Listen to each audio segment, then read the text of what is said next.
Баршаңызға сәлем, сіздермен Әсел. Бүгін біз ерекше кемпірқосақ баум-кухенді жасайтын боламыз.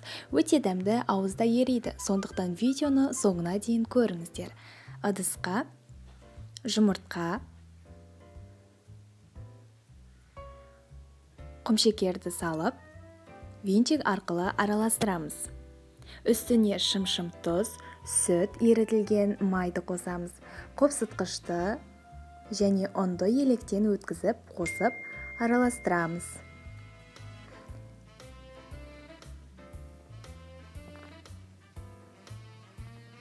Ешқандай түйіршіктер қалмағаны жөн.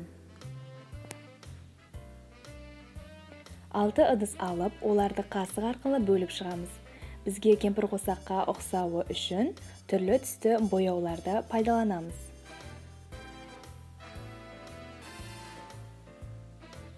Газда екі жағында пісіріп аламыз. Алдын ала дайындап қойған фольгаға ораймыз. Бөлек ыдысқа жұмыртқаның ақ уызы мен құмшекерді араластырамыз. Француз меренгасын крем ретінде пайдаланамыз.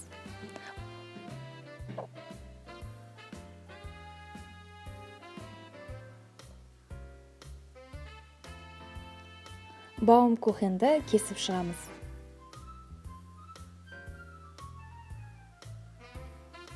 Меренганы бол секілді етіп жағамыз.